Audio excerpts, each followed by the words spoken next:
qui est là, qui est Madame Sarah Amar. Je ne vais pas la gêner trop, mais une dame qui œuvre toujours d'une façon extraordinaire au sein de la communauté, du consistoire pour les mariages, etc. C'est une référence. Et Madame Sarah Amar, eh bien, c'est la maman du Rav Yossi Amar. On pourrait l'applaudir.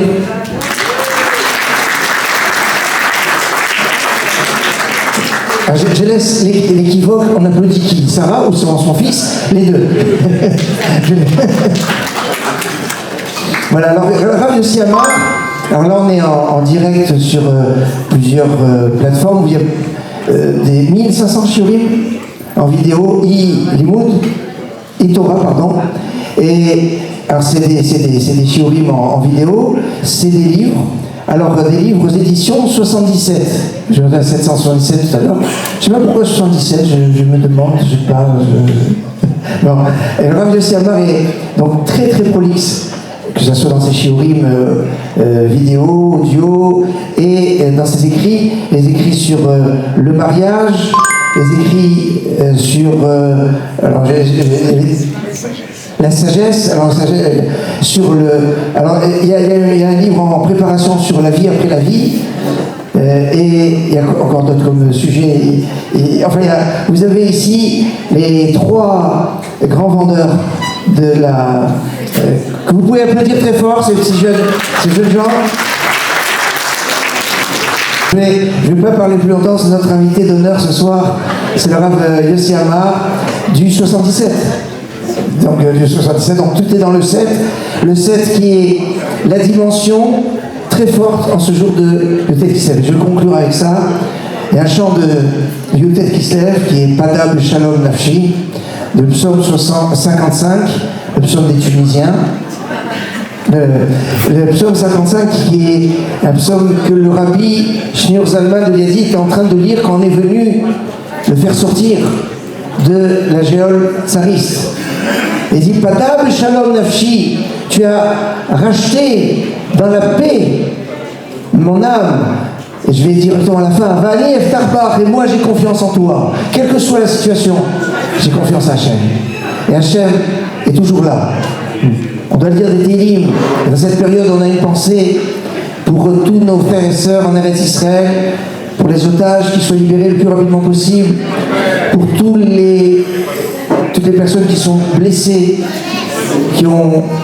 Voilà, qu'Hachem envoie refoucher tous les malades, qui protège tous les chayalim, et qui protège tous les bénis Israël, au nord, au sud, au milieu d'Eretz Israël, et de tous les juifs dans le monde entier, qu'on soit tranquille de tous les problèmes d'antisémitisme et de toutes ces choses-là.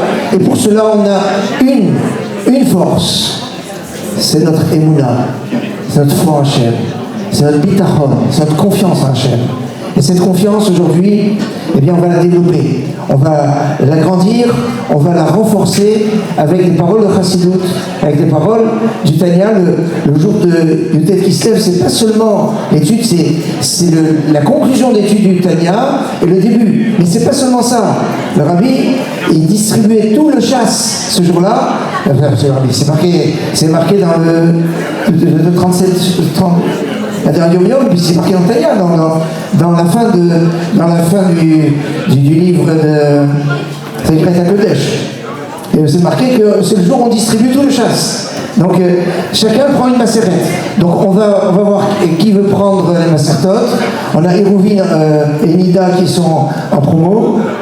Non, parce que c'est ma certain qui est plus compliqué. Mais voilà, en tout cas, c'est un jour de limoud et c'est grâce à ce limoud et cette émouna que Bezrat Hachem, nous aurons de bonnes nouvelles.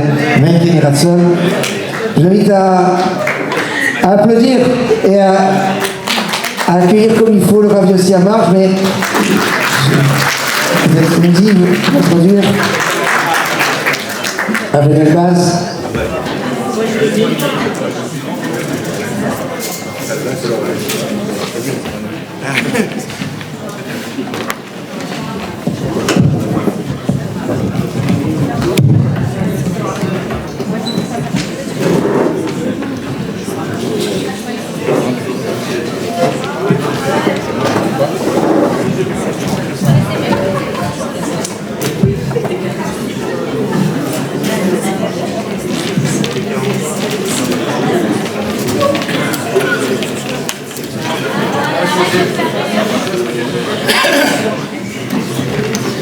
Chers amis, bonsoir.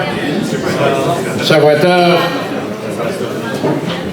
Tout d'abord, cher président, M. Gershon Cohen, M. le grand rabbin, chers amis, collègues, le Rav Boaz Zerbib, mes chers collègues, chers amis, le Rav Mendy et son épouse Chaya, et chers amis ici présents, j'allais dire, venir parler un discours après le Rav Boaz Zerbib, c'est peine perdue.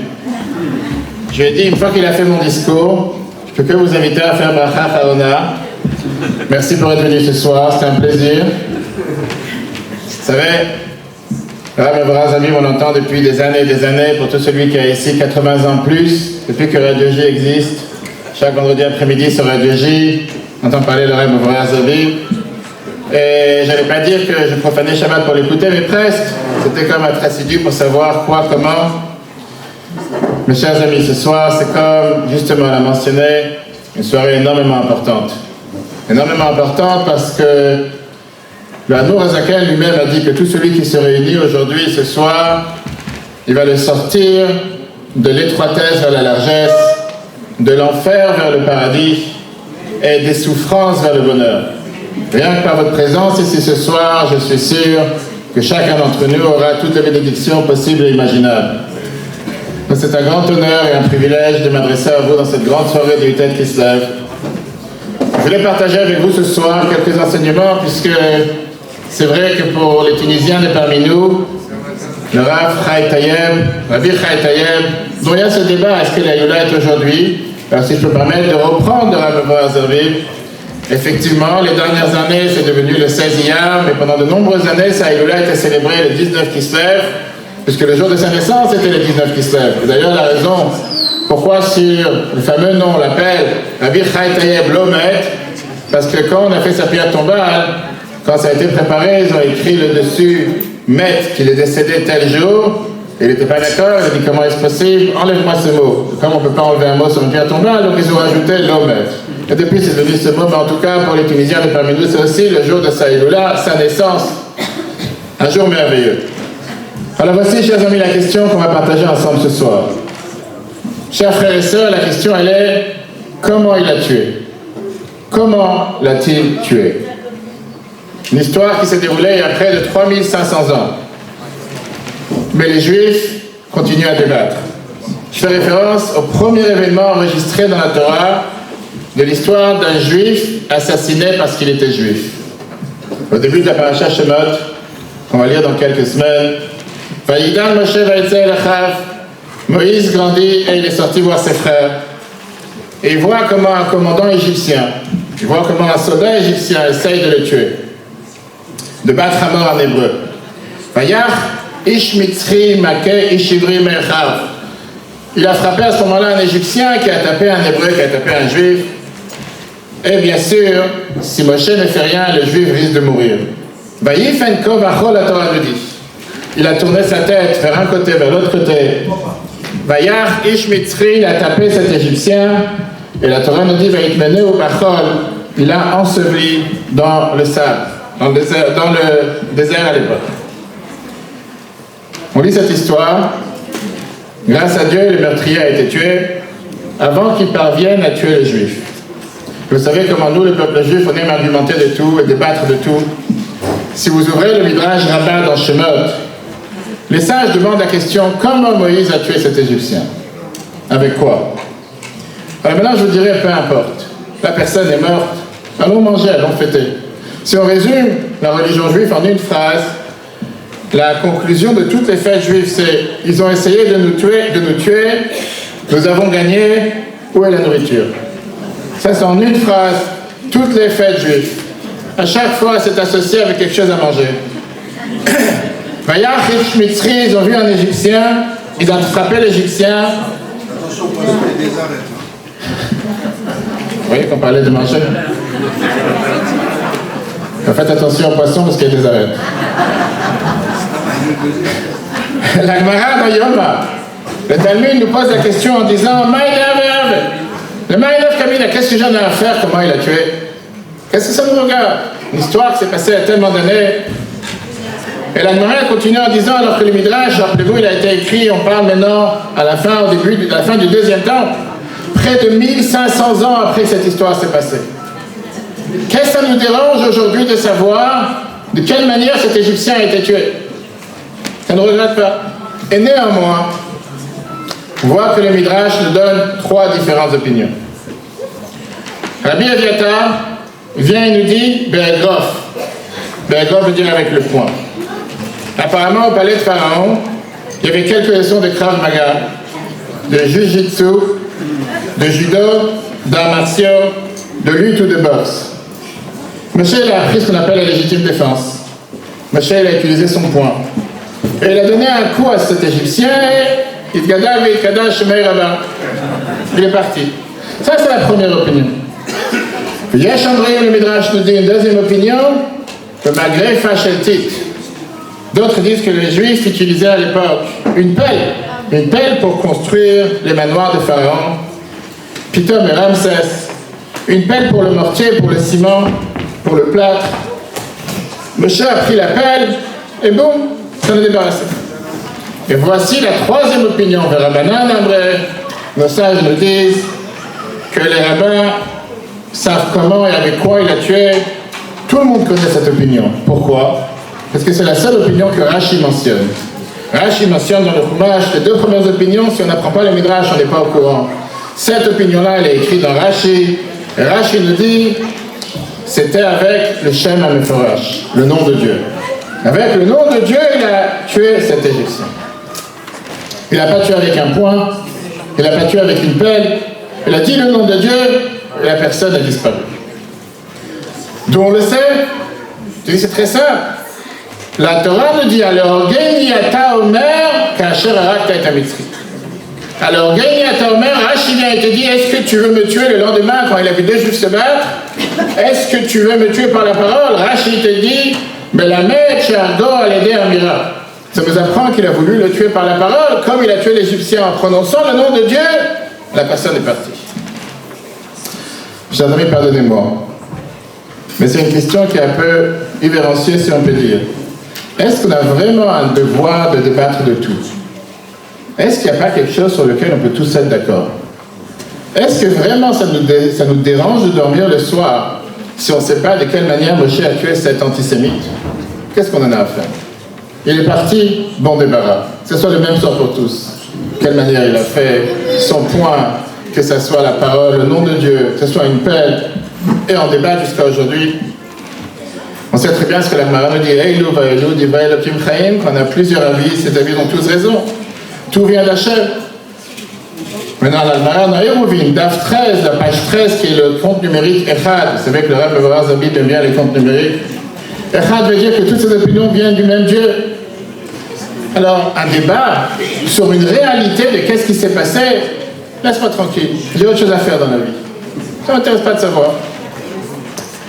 Chers amis, je vais vous montrer ici ce soir comment il me semble que cet argument qui paraît être tiré par les cheveux dans un midrash, c'est un argument pertinent, un argument intemporel qui paraît être écrit aujourd'hui.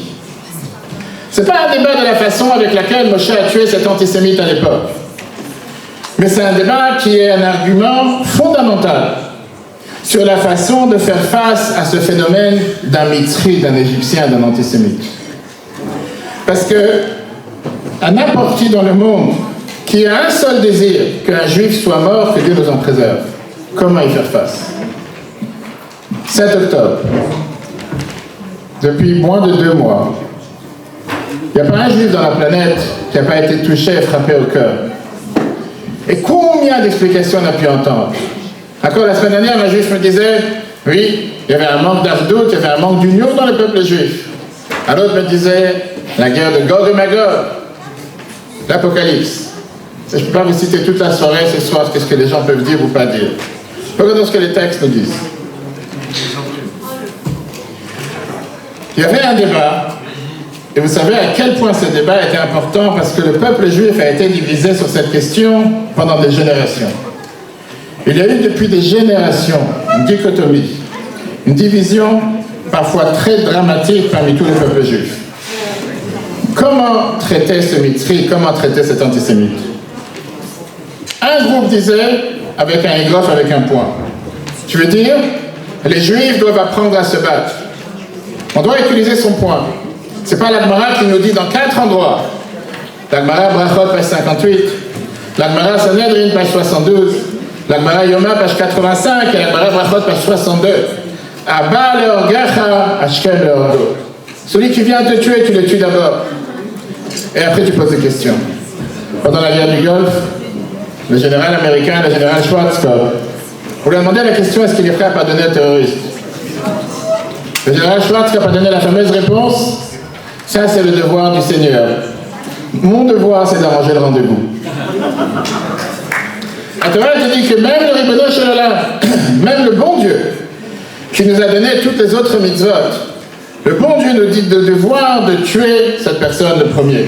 C'est une halakha dans Shulchan Aruch, une loi dans le code de loi juif, Siman Shin Chavtet, Siman 329, basée sur la Gemara dans Eruvin, qui nous dit la phrase suivante, que si jamais il y a Nochim Shetzarou à l'Aéré Israël, des personnes d'autres nations qui viennent et qui vont siéger les villes juives, pas villes juives, mais des villes juives, Yatzim Alem Iklezain, on doit venir faire la guerre devant eux, ou Mechalelim Alem et Shabbat et profaner le Shabbat. La Gemara te dit que même s'ils viennent pour voler Kash Vatev, ils viennent pour voler de la paille, mais il y a un danger. Le code de loi juive te dit que tu as un devoir de prendre tes armes et d'aller faire la guerre contre eux, d'aller se battre. Pourquoi? Parce que si un juif est en danger, on doit tout faire pour le défendre. Et donc ça, c'est le premier groupe qui parle du Egrof, qui parle du point. Les juifs doivent apprendre à utiliser leur point. C'est pas ce que tout le monde veut. La violence morale n'est pas ce que tout le monde veut.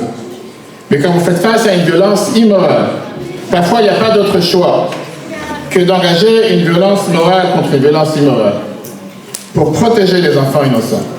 Ça, c'est la première opinion. Il y avait la deuxième opinion qui différait, et ça, c'est ceux qui plaidaient pour le Magref Hacheltit, pour la pelle. N'utilisez pas un point. Utilisez une pelle qui crée la construction.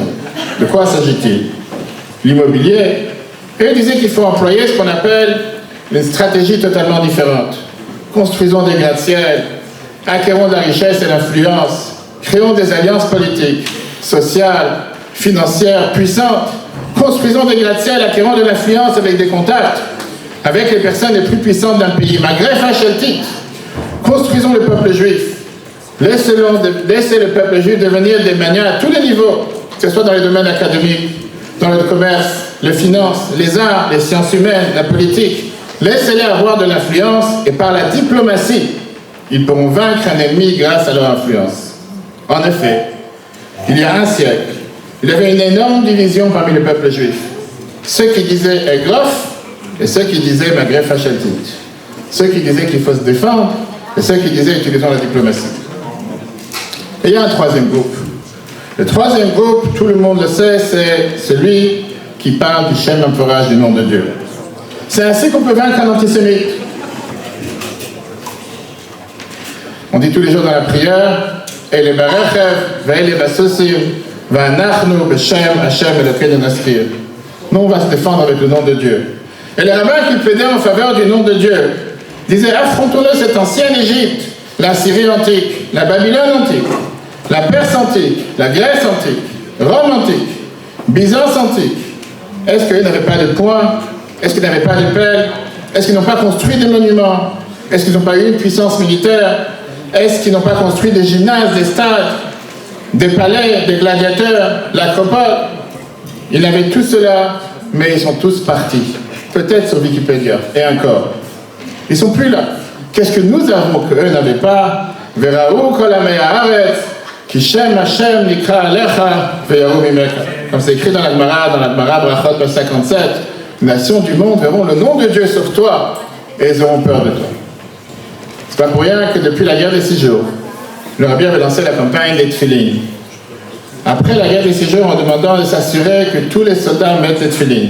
Et c'est pourquoi, Chabad 77, il y a déjà 19 ans, nous avons cette opération Solidarité Israël où il y a à peine 2 semaines, j'étais dans 4 bases militaires sur la frontière de Gaza, à Kissoufim, à Zikim, à Sdei Teiman, Patish, pour mettre des tefilines avec nos soldats et offrir des tefilines à nos soldats comme on fait depuis des années, basés sur cette Gemara.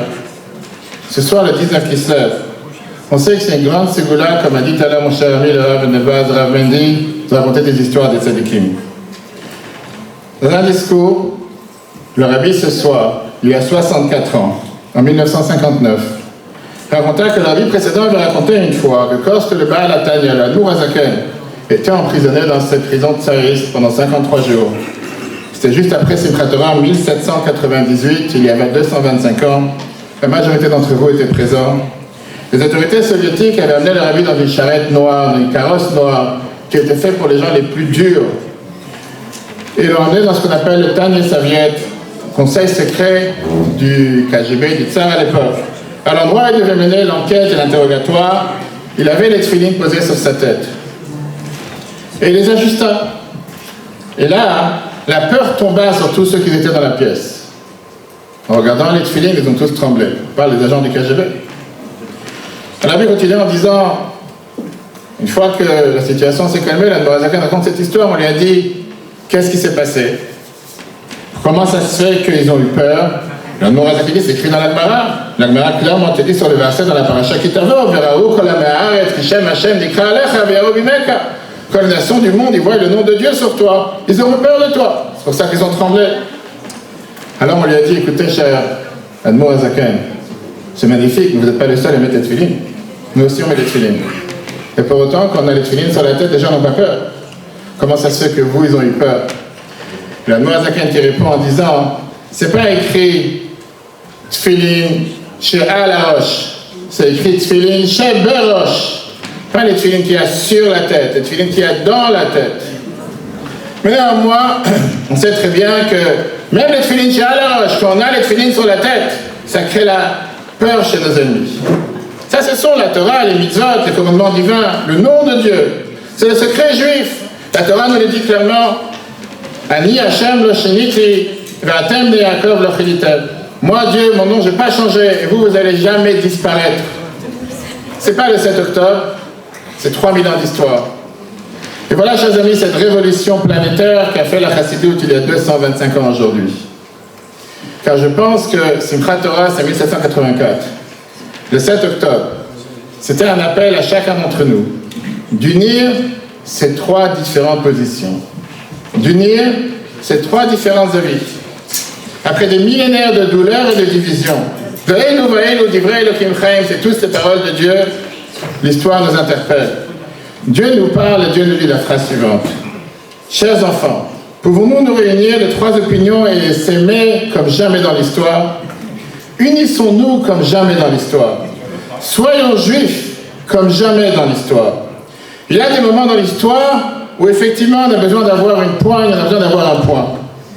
Et il faut car malheureusement, un ennemi qui se réjouit de décapiter un autre juif ou un enfant juif en Israël et malheureusement dans le monde entier, des bouquets de fleurs, des thérapeutes en Californie ou en France, ou des cours de gestion de la colère, aussi merveilleux qu'ils soient, pour traiter mes traumatismes ou votre traumatisme ou le traumatisme de qui que ce soit, ne va pas faire disparaître ce qu'ils veulent nous tuer, nous ou nos enfants.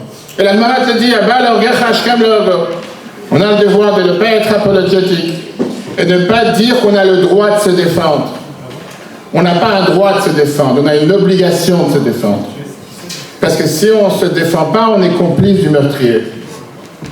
Le même Dieu nous dit aussi le devoir d'avoir un malgré Facheltit, d'avoir cette paix.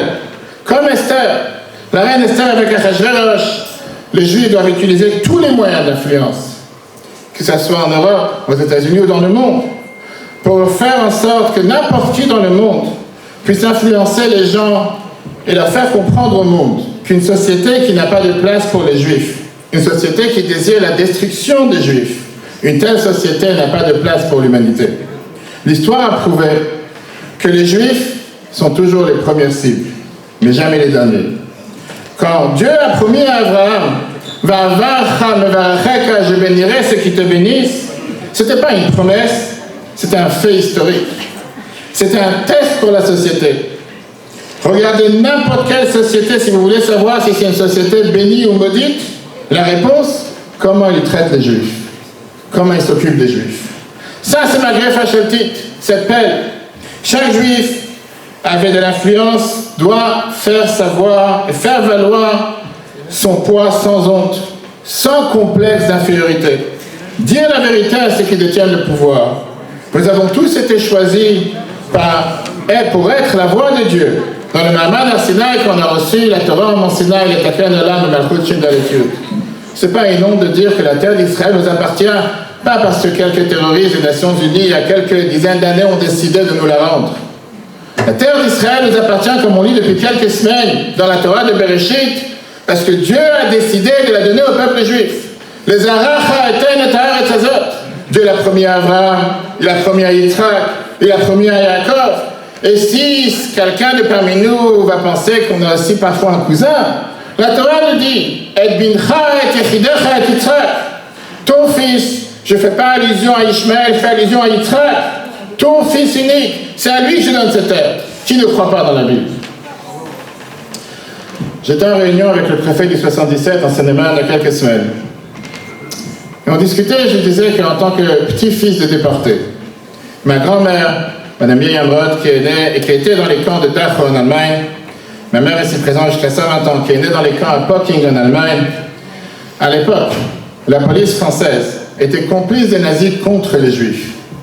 Alors qu'aujourd'hui, nous avons cette chance, que la police, l'armée, la gendarmerie, nous sommes tous ensemble, la main dans le même camp, du bien contre les forces du mal. Et nous en sommes tous reconnaissants. Ça, c'était le deuxième avis. Mais il y a la troisième avis, l'avis des Chachamim, qui vient, qui te résume ces deux premiers avis en te disant qu'est-ce qui permet au point, qu'est-ce qui permet à la défense, qu'est-ce qui permet à l'appel, qu'est-ce qui permet à la diplomatie de réussir. C'est le Shem Amforash, le nom de Dieu. Les saints Rouginaires avaient l'habitude de dire, c'est quoi cette phrase que la Torah nous dit, Vayitmeneu bachol, il a caché dans le sable. C'est pas seulement qu'il a frappé cet Égyptien dans le sable. Cela signifie aussi, comme on vient de dire ce soir dans la Havdalah, Mavdil ben Kodesh lechol, le profane. Moïse a dit le nom de Dieu, il parlait des mots normaux.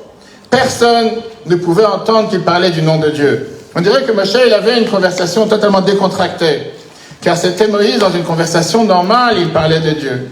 Et même l'appel, c'était aussi le nom de Dieu. Le point, c'était aussi le nom de Dieu. Car pour un juif, il n'y a pas de distinction entre le ciel et la terre. Ein kiddush ela b'makom seuda. Kiddush, qui veut dire la kedusha, la sainteté, se trouve autour d'un repas. Vous ne réussirez jamais à rassembler des juifs s'il n'y a pas à manger à table. C'est pas à moi de le dire, mon cher ami le Rav Mendy, ainsi que n'importe qui. En général, comme on a dit tout à l'heure, il n'y a pas une seule fête, même Kippour, qu'on a le devoir de jeûner. La Torah te dit qu'il faut d'abord manger doublement la veille. Je ne parle pas de ceux qui mangent juste après Kippour, etc., etc. Ça, c'est la révolution de la Chassidut. On ne peut pas déconnecter le matériel du spirituel, le saint du profane. Ça ne peut pas exister d'être ce qu'on appelle un juif dans la synagogue et un homme simple qui surtout n'est pas l'air d'être juif dans la rue. J'ai entendu une fois du rabbi qui rappelait comment, dans la Gemara, le Rav Zabib a parlé tout à l'heure des traités compliqués. Le Masachet Chulin, le traité Chulin, c'est un des traités compliqués de la Gemara. Chulin veut dire les choses profanes. Où il se trouve, dans quel Seder il se trouve dans la Torah? Dans le Seder Kodshim. Le Seder dans les choses qui est le Seder Kodshim qui veut dire les choses saintes. Parce que le rabbi s'est proclamé en disant Ba'id is Chulin adin in Kodshim. Chez un juif, même les choses les plus profanes, c'est aussi de la sainteté. Manger, boire, dormir, travailler, c'est aussi servir Dieu. C'est pas juste en priant à la synagogue, en mettant les tefillin. En travaillant tous les jours, je fais ce que Dieu me demande. En mangeant, en buvant, en se reposant, en prenant des vacances, je fais aussi ce que Dieu me demande. Ça aussi, ce sont des mitzvot. Notre génération et le peuple de la Torah sont ceux qui doivent aujourd'hui faire la paix entre ces trois idées, ces trois opinions, ces trois avis. Parce que, chers amis, notre nation n'a pas été conçue pour être divisée. Notre nation n'a pas été conçue pour être fragmentée. Notre nation n'a pas été conçue pour se méfier les uns des autres. Et si vous ne croyez pas, demandez au Hamas, ou demandez à Hitler. Eux, ils n'ont pas fait de distinction entre le religieux ou le non-religieux. De droite, de gauche, ceux qui ont dansé Simchat Torah dans la synagogue, ou un Rav parti à Reim. Pour eux, nous sommes tous le même juif. Et pour reprendre ce que le grand rabbin Jonathan Sacks, ancien grand rabbin de Grande-Bretagne, a dit une fois, qui réfléchissait sur la façon dont le rabbi a changé, transformé, guidé sa vie. Il rappela ce que le rabbi lui a dit. Hitler traquait chaque juif dans la haine. Alors le rabbi nous demande de rechercher chaque juif par amour. Le rabbi de Kloisenberg a dit une fois, c'est écrit dans les psaumes 87, verset 6, Hachem yispor birtov amim. Dieu comptera selon les écrits des nations. Qu'est-ce que cela signifie? Que Rosh Hashanah, ça sera le 1er janvier? Pour beaucoup, ils célèbrent Rosh Hashanah le 1er janvier, mais le nôtre, on sait très bien que ce n'est pas à l'heure. Et le rabbi de Kloisenberg avait un très bon sens de l'humour. Il dit, voici comment ça va se passer. Le Messie va venir, il voudra rassembler tout le monde en Israël. Espérons ce soir. Il n'entrera pas dans cette merveilleuse salle, cette merveilleuse Malavé Malka, mais il entrera ailleurs. Et il verra quelqu'un en lui disant, donne-moi la liste des Juifs. Qui sont les Juifs dans cet endroit, dans ce quartier, dans cette région, pour pouvoir les amener en Israël? Et là, la personne va lui dire en disant, écoute, à ce beau-frère, je ne parle pas, à cette belle-sœur, je ne parle pas, à cet ami, ça fait longtemps que je n'ai pas parlé. Et en lui disant, il va lui donner une liste. Et le Messie va lui dire, et qu'est-ce que t'en fais de Chaim? Il fait, lui, il n'est pas religieux. Qu'est-ce que t'en fais de Samuel? Lui, c'est un renégat, il est athée. Lui, il a un sapin de Noël à la maison. Et l'autre gars, je ne vais même pas parler avec lui. Lui, c'est un voleur, c'est un terroriste, non-croyant. Et dans chaque communauté, il va voir que la liste devient de plus en plus petite. Et celui qui n'est pas d'accord avec moi, qui ne partage pas ma pratique, qui pense différemment, il n'est pas compté. Il ne vaut pas la peine d'être un juif. Je veux dire, en étant le directeur du Bet Rabat Seine-et-Marne en 77, on n'a pas la chance que vous avez ici d'avoir des juifs pratiquants religieux dans des centaines de communes. Mais on a de nombreux juifs répartis dans des centaines de villages, 570 communes. On est aujourd'hui en contact avec près de 400 communes. Mais ce n'est pas qu'il y a une commune où il y a des centaines de familles. Dieu il a fait en sorte qu'il n'y a pas presque une commune où il n'y en a pas un. Mais il n'y a pas des communes où il y en a 2 ou 3. Quelques-unes. On a ici des amis que les parents ils habitent à Pont-au-Combo. J'ai pas mal de fois des juifs religieux d'Israël qui, avant le 7 octobre, venaient à Disneyland. Et ils m'appellent pour me dire comment la communauté, comment ça va la communauté, qui est votre communauté, combien de personnes vous avez le Shabbat, combien de chômeurs Shabbat, ceux qui ne font pas de chômeurs le Shabbat, combien font Shabbat? Et je leur demandais, qu'est-ce que ça veut dire cette question? Ça veut dire que pour vous, quelqu'un qui ne fait pas Shabbat, c'est pas un juif? Quelqu'un qui ne fait pas Shabbat, il n'est pas compté? Je ne sais pas, je sais que chaque année, on envoie la matzah à plus de 1000 familles sur plus de 300 communes. Je n'envoie pas la famille à des musulmans ou à des catholiques, la matzah. Je l'envoie à des juifs. Qu'est-ce que c'est cette question, si c'est des chômeurs Shabbat ou pas chômeurs Shabbat? Le rabbi de Kloisenberg, il dit, vous savez quoi? Je vais demander aux non-juifs ce que eux ils appellent juifs. Hachem yispor birtov amim. Hachem comptera parmi les nations le juif de Be'eri, le juif de Kfar Aza, la Rav partie à Reim. Pour ces gens mal intentionnés, ils ont vu en ces juifs la même sainteté, la même neshama. Vous savez pourquoi? Parce que l'Admor HaZaken nous écrit dans le Tanya, chapitre 2, que chacun d'entre nous a une nefesh elokit, chelek elokam imal mamash. On a tous une parcelle divine à l'intérieur de nous. Qu'on soit Simchat Torah le matin à la synagogue, ou à la Rav partie à Reim. Qu'on soit à Be'eri, Kfar Aza, ou qu'on soit à Jérusalem, à Mea Shearim. Oui, la Gemara nous dit dans Sanhedrin, page 43, Af al pi shechata Israël. Un juif, peu importe ce qu'il fait, c'est toujours un juif. On n'a pas été créé pour être fragmenté. Alors oui, nous le sommes. On n'a pas été fait pour ça. Les parents sont censés être proches de leurs enfants et quand ce n'est pas le cas, ils pleurent. Le peuple juif est composé des enfants de Dieu. Nous sommes tous les enfants de Dieu. Nous sommes tous frères et sœurs. Nous sommes tous un. Et ça, c'est la génération pour réunir tout ça. Nous avons besoin d'un point, nous avons besoin d'une pelle, mais tout cela est alimenté par ce nom divin qui se trouve à l'intérieur de chacun d'entre nous. C'est la seule source de vie, d'amour, de foi, de vérité, d'éternité, de moralité. Et ça, c'est la distinction entre le bien et le mal. Regardez ce que dit le Gaon de Vilna. C'est très bien combien le rabbi rappelait le Gaon de Vilna sur le devoir d'apprendre la Chassidut. C'est connu ce que lui-même il écrit dans son livre Even Shlomo. Que ne pas apprendre la Chassidut peut rallonger la galoute, peut faire en sorte que la délivrance s'éloigne. Le devoir d'apprendre les secrets de la Torah. Alors regardez un mot que le Gaon de Vilna dit dans Mishlei. Comme nous l'avons appris il n'y a pas longtemps, ceux qui apprennent le Daf Yomi, la page de Gemara tous les jours dans Baba Kama, page 17, En Maïm et la Torah. Il n'y a pas d'eau à part la Torah. Demande le Gaon pourquoi. Pourquoi l'eau? La lumière, le soleil, c'est aussi la Torah. L'eau, elle est vitale pour la vie, tout comme l'oxygène. Vous savez ce qu'il a dit? Qu'il n'y a rien qui ne pousse sans eau. Mais l'eau ne détermine jamais qu'est-ce qui va pousser.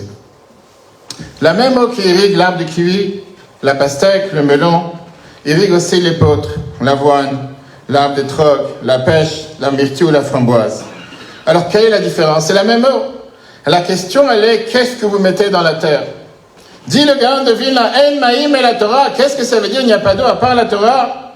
Il dit une chose qui est tellement percutante. C'est pas seulement que c'est la même eau. Certaines personnes pensent que si je suis religieux, si j'ai une barbe et un chapeau noir, ou sans chapeau, de belles choses vont pousser. Il dit non. Si vous avez planté des épines, il n'y a pas quelque chose de bien qui va pousser. En disant que si vous plantez des mauvaises herbes, si vos plantes sont remplies de bactéries, d'infections, de virus, automatiquement l'eau produira et fera pousser ce que vous avez planté. Et parfois une personne plante dans son système de la négativité, de la toxicité. On est tellement parfois avec des lunettes pas nettoyées. On préfère toujours regarder le point noir au lieu de regarder la feuille blanche. Le Gaon de Vilna te dit, la Torah nourrira aussi ça. La Torah fera également pousser cela. Et c'est encore plus dangereux parce que c'est camouflé par cette image de la Torah. Moi, je suis religieux. Moi, je suis pratiquant. Toi, qu'est-ce que tu es? Tu n'es même pas juif. Viens le Gaon de Vilna en te disant, il n'y a pas de substitut à l'infinement, le raffinement intérieur. Il n'y a pas de substitut au défi que je me lance, comme le défi que disait le rabbi de Kotsk. Vous disiez que vous apprenez la Torah, mais qu'est-ce que la Torah t'a appris? Les plus grands obstacles que nous avons à l'unité sont notre propre insécurité. Lorsqu'on est vraiment dans la présence de Dieu, quand on n'apprend pas seulement la Torah, mais la Torah nous enseigne, à ce moment-là, on transforme Torah, Milachon Hora. Torah, c'est un langage qui veut dire aussi un enseignement. Que l'eau que je plante tous les jours dans mes études, de la Gemara, du Shulchan Aruch, du Chumash, peu importe qu'est-ce que je pratique, c'est ce qui fait aussi que je me réunis avec mon autre frère, avec ma dévotion pour l'autre, l'amour envers l'autre, la connexion envers l'autre, mon attachement envers l'autre et mon authenticité de qu'est-ce que veut dire le peuple juif. Alors, comme on dit dans le psaume, à ce moment-là, il y aura une croissance extraordinaire. Chers amis, nous vivons dans des moments sans précédent. Cette soirée petite, relativement aux 16 millions, c'est un avant-goût. Un avant-goût de ce qui va se passer quand il y aura l'union du peuple juif, la grande célébration avec la venue du Mashiach, la fierté, et surtout remplie d'amour, de connexion, d'inspiration. Lorsque nous rentrons chez nous ce soir et demain, il est tellement facile de retourner dans sa propre boîte, dans son propre cocon. Mais nous avons tous ensemble une opportunité sans précédent. 16 millions de Juifs ont été touchés dans leur cœur ces dernières semaines. Tout le monde veut être plus juif.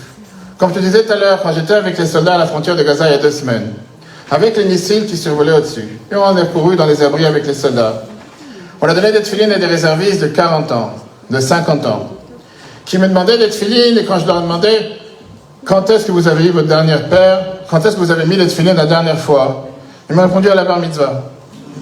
Mais ils me disent aujourd'hui, on veut tous les avoir, on veut tous mettre les tefilines, et on veut tous avoir notre propre paire. Alors, quelle est la mission que nous avons, chers amis? Est-ce que c'est en vérifiant TikTok ou Instagram tous les 6 secondes? Ou en regardant encore un autre clip de nouvelles, une autre vidéo, où on a finalement trouvé l'animateur TV qui ne proteste pas contre Israël et qui dit que ces malheureux juifs ont le droit de se défendre, et tout d'un coup on va la transférer à toute la famille. T'as vu?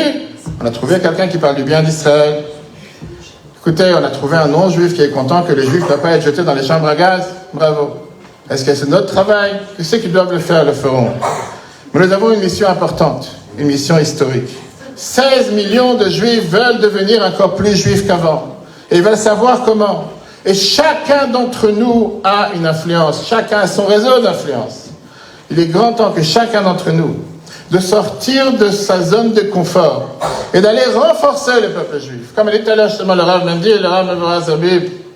Pas en enlevant une mezouza ou en enlevant la kippa, mais en rajoutant des mezuzot dans les endroits où il n'y a pas. En mettant une kippa dans l'endroit où on ne la mettait pas jusqu'à présent. Parce que nos devoirs aujourd'hui, bien sûr qu'on doit avoir le point, on doit avoir le combat. C'est énormément important. Pas seulement l'appel, il faut aussi avoir la diplomatie.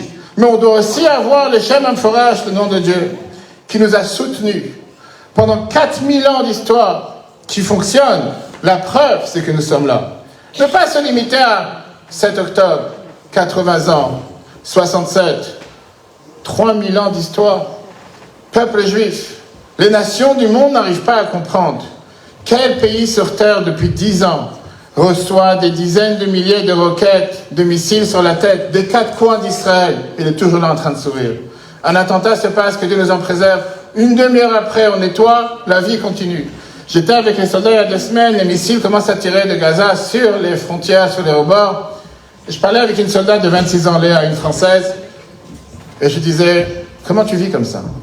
Avec les missiles qui tombent, les bombes, on entend les bombes, on voit les explosions. Elle me dit, la maman, Chavragoua. Maintenant c'est calme.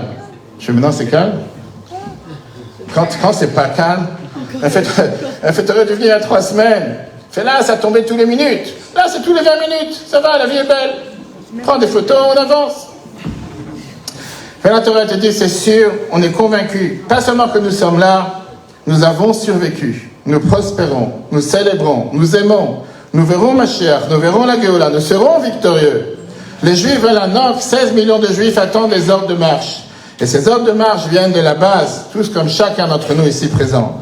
Et ça, c'est la mission à laquelle chacun doit se positionner ce soir, envers sa famille, son voisin, ses amis, collègues. Faire savoir que Hanouka arrive à l'allumage dimanche prochain, mais chaque jour. Allez voir un ami qu'on ne pense pas qui sera intéressé, lui dire pas seulement bonjour, au revoir, est-ce que tu sais que c'est Hanouka, je t'amène une menorah. Rajoutez dans les mitzvot, rajoutez dans la lumière. Commencez à mettre les tefilines, allumer les bougies de Shabbat si ce n'est pas encore fait. Allez plus souvent à un cours de Torah. Parce qu'en réalité, chaque juif est un grand tzaddik. Chacun a une influence sur ce réseau de 16 millions de juifs. Donnons à chacun cette possibilité de se découvrir cet héritage, cette tradition qui est si chère et qui est présente à l'intérieur de lui. Le mikveh, la prière, la bougie de Shabbat, l'éducation, lève Israël, ère où le peuple juif est réveillé. Mais aujourd'hui, on doit le faire avec amour et avec unité. Regardez un juif et dites, lui aussi, ils ont voulu le tuer. Mais toi aussi, tu es un héritier divin qu'ils ont voulu détruire. À nous de s'unir pour répandre encore plus la joie. Et ça, chers amis, en résumé, c'est le 19 qui se lève. 19 qui se lève, une des bases que la chassidoute nous a appris. Ne regarde pas l'enveloppe extérieure. Regarde pas qu'est-ce qu'un juif te paraît à l'apparence. Regarde qu'est-ce que sa neshama qui est à l'intérieur. Regarde le profond d'un juif. On a vu comment, avant le 7 octobre, un peuple qui était apparemment fracturé. Combien on dit, s'il y aura une guerre, on ne va jamais se présenter, on ne va jamais aller devenir des pilotes, on ne va jamais faire la guerre. Combien on pensait que le peuple juif était fragmenté. 7 octobre arrive, on a vu que c'était que des paroles en vain. Le peuple juif était uni et continue à être uni comme jamais, sans précédent. Religieux comme non religieux, droite comme gauche, quelqu'un d'un kibbutz comme quelqu'un d'une synagogue, se sont tous mis ensemble pour défendre et se battre pour Israël. Chers amis, je voudrais conclure avec une histoire. C'était pendant les jours précédant la guerre des 6 jours, en mai-juin 1967. L'ambassadeur des États-Unis à l'ONU, c'était un juif qui s'appelait Arthur Goldberg. Certains d'entre vous des années 60 se souviendront peut-être de ce nom. Il y avait un diplomate juif qui travaillait pour lui. Son nom était Joe Ben Eliezer. Il reçoit un appel en pleine nuit de sa cousine Germaine. Elle a un fils, Abraham, qui étudie à Loud, côté de Kfar Chabad en Israël. Et on sait très bien qu'en 67, le rabbi a dit à tous ses disciples, à tout celui qui vous écoutait, que personne ne devait quitter la terre d'Israël. Malheureusement, à l'époque, tous ceux qui avaient un passeport, la première des choses qu'ils ont fait, c'est de s'enfuir. Ils se sont dit, il y aura des centaines de milliers de morts, à savoir ce qui va nous tomber dessus. Et le rabbi qui se battait pour dire que c'est l'endroit le plus sûr. Il y aura des miracles incroyables. Les médias israéliens l'ont diffusé à l'époque. C'était un phénomène unique. Tout le monde qui avait un passeport est parti. Ils pensaient que Dieu nous en préserve un deuxième holocauste. 7, si 9 armées arabes attaquaient Israël, promettant le deuxième holocauste. Le rabbi disait à tout le monde de rester. Ceux qui l'ont interrogé. Il y aura des miracles incroyables. Déjà à l'Akba Omer, 1967, avant le début de la guerre. Et cette personne dit que son fils Abraham refuse de partir parce que le rabbi lui a dit de ne pas partir. Elle a dit, Joe, tu travailles pour Arthur, tu es à l'ONU, tu fais partie des services de renseignement, dis-moi la vérité. Pas ce qu'on dit dans les nouvelles, c'est dangereux, c'est pas dangereux. Et lui, il répond, je ne voulais pas l'effrayer. J'ai répondu, si ça tenait qu'à moi, je le ramène à la maison tout de suite. Un missile qui tombe, va savoir, là, t'as 9 armées contre nous. On ne peut pas faire cas, c'est terminé. On n'a pas d'espoir. Elle lui dit, alors fais-moi plaisir. Tu es connecté, tu es aux Nations Unies, tu es à l'ONU. Est-ce que tu peux aller voir le rabbi? Demande-lui, supplie-le. Dis-lui que ça, Abraham, c'est un Ben Yachid, c'est un fils unique. Je n'ai pas d'autre fils. Si jamais il a un missile qui tombe sur la tête ou une bombe, j'ai tout perdu. Va le voir, demande-lui que puisque c'est un fils unique, on est des survivants de la Shoah, qu'est-ce qui va rester de notre famille? Que le rabbi donne la permission à ce garçon de partir d'Israël. Il ne veut pas partir, c'est le rabbi qui ne donne pas la permission. Il m'a promis qu'il allait le faire. Prenez un rendez-vous. En raison de ses relations, il n'a pas dit pourquoi il venait. Il travaille aux Nations Unies, il veut rencontrer le rabbi. À l'époque, ça tenait des fois des semaines, voire des mois, il est rentré tout de suite. Il a dit qu'il travaillait pour Arthur Goldberg, Nations Unies. Donc il est parti voir le rabbi. Il raconte au rabbi la situation, et le rabbi lui dit, oui, c'est vrai, j'ai dit à tout le monde de rester, parce que la terre d'Israël est un endroit sûr. Il dit au rabbi, je sais, mais moi, je suis connecté au Modin. Moi, j'ai le renseignement intérieur. Moi, j'ai l'intelligence. À l'époque, ça n'existait pas artificiel. J'ai l'intelligence israélienne, le renseignement qui nous dit que ça va être une catastrophe. Pas seulement le renseignement, j'ai le renseignement américain qui est conscient et qui me dit qu'il va y avoir beaucoup plus de morts que n'importe quel juif peut penser. Et même si Israël s'en sort, ça ne sera pas avec des scores et des sorts de victimes. Je dis au rabbi, c'est un Ben Yachid, c'est un fils unique. Je t'en supplie, au moins lui, sauve-le. Au moins que lui puisse rentrer à la maison. Le rabbi me regarde et me dit, tu as des renseignements? Nous, on a nos renseignements. Alors, ce juif continue à tenir tête et dit au rabbi, quels sont vos renseignements? Avec quel modine travaillez-vous? Le rabbi lui dit, Iné lo yanum velo yishan shomer Israël. Le gardien du peuple juif ne dort jamais. Ne ferme l'œil. Ne ferme jamais son œil. Il dit, rabbi, je comprends, mais c'est un Ben Yachid, c'est un fils unique. Le bon Dieu, parfois, il fait des erreurs. Parfois, il oublie. Il n'a pas tout vu tout le monde. Le rabbi le regarde et il lui dit,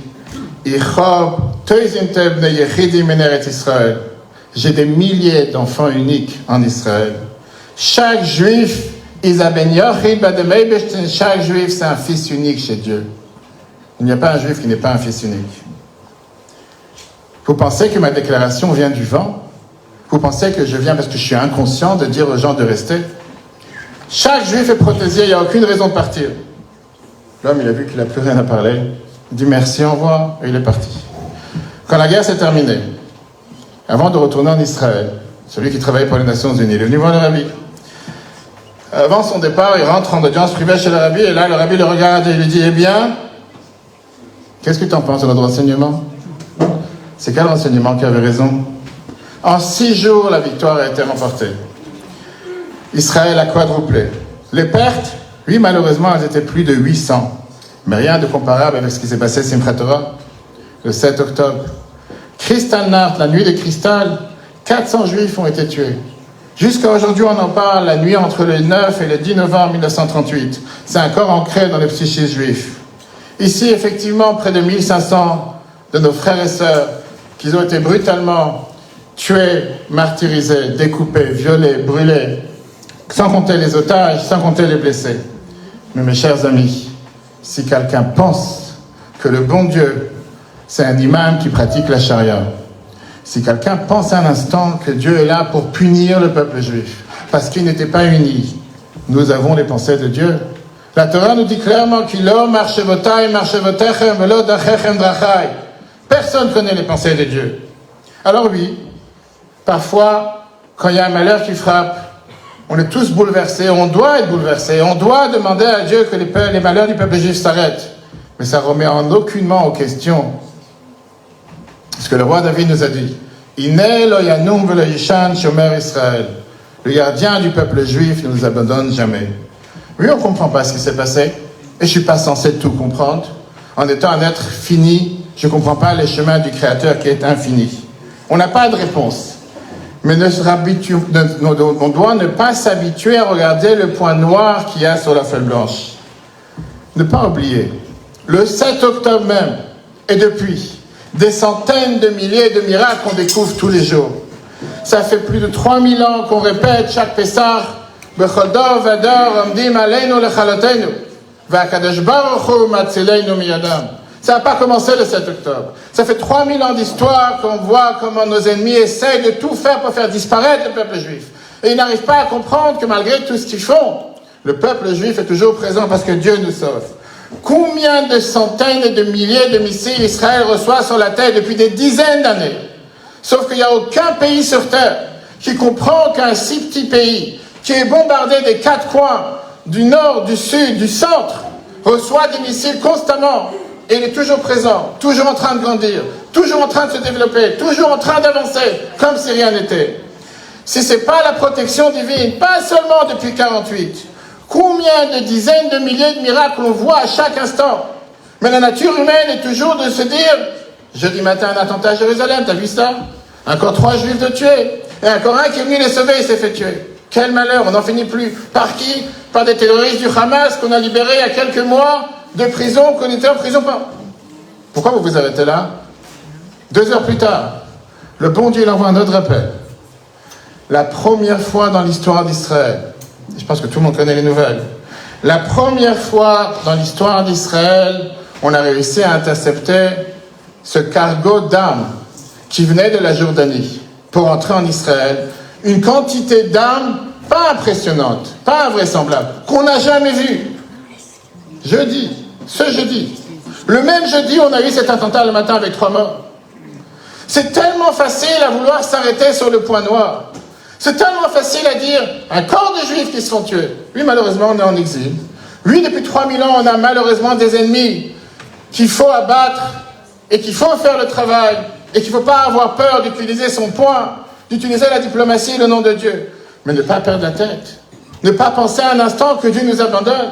Chaque jour, on a des miracles, des centaines de milliers de miracles, encore en Israël. Des miracles qu'on n'a jamais vus, qu'on continue à voir. Alors oui, avec le Rav Mavaz Zabib a mentionné tout à l'heure le psaume que l'Admour HaZaken a dit aujourd'hui. Pada Beshalom Nafshi, le psaume 55, puisque c'était le jour de mardi. Il avait l'habitude de dire les psaumes, comment ils sont divisés dans les jours. Pada Beshalom Nafshi, Mikravli, Kibera Bimayo, il m'a dit. Il me délivre et me met en sûreté, me défendant contre toute attaque, si nombreux que soient ceux qui m'assaillent. Soudain, ces mots prennent un sens glaçant. À la vue des femmes et des enfants otages qui retournent chez eux sains et saufs pour la plupart, une prière de gratitude éclate du cœur envers chacun, envers Hachem. Pada Beshalom Nafshi, il a racheté en paix mon âme. Cela a été accompli grâce à Mikravli, en se défendant contre toute attaque. Le sacrifice et la détermination des combattants, de nos soldats, ceux qui ont contré l'ennemi cruel à libérer sa proie de ses griffes. Mais le travail doit se poursuivre jusqu'au bout. Détruire l'ennemi, ramener tous les otages, créer une réalité nouvelle qui éliminera définitivement la menace de la bande de Gaza. Et pas que de Gaza, mais de tout Israël. Cela est également dit dans le verset suivant du psaume 55. Ve'ata Elokim toridem liver shachat anshei damim u'mirma lo yechetzu yemehem. Quant à nous, nous puissants, notre force de la confiance en la créature du monde et de son guide, Va'ani eftarbach. Et moi, j'ai ma confiance en toi. Chers amis, voici ce que c'est le 19 Kislev, qui nous apprend, comme l'Admour HaZaken a écrit dans le Tanya, et comment sont basés dessus des centaines et des centaines de livres. Souhaitons chacun à l'autre qu'on puisse avoir un Chag Sameach, une fête heureuse, le Shana Tova, Belimud HaChassidut, Ubedakei HaChassidut, que ce soit une année qu'on soit inscrit et scellé dans le livre de la Chassidut, dans le livre de la vie, le livre du bonheur, qu'on mérite en ce grand jour, le jour de la naissance de Rabbi Chai Tayeb, le jour de la Yola du Maguid de Mezrich, le jour de la libération de prison du Admour HaZaken, avec le Baal Shem Tov et tous les maîtres de la Chassidut, que tous nos soldats reviennent à la maison sains et saufs, que tous nos blessés puissent guérir sans aucune trace, que tous nos otages reviennent à la maison, que le peuple juif, partout où il se trouve, soit protégé dans les 4 coins du monde, comme il a été protégé jusqu'à maintenant, et qu'on puisse mériter ce qu'on dit tous les jours dans la prière 3 fois par jour. Que nos yeux puissent voir comme on retourne à Sion, à Jérusalem, par la grâce de Dieu. Amen. Merci beaucoup.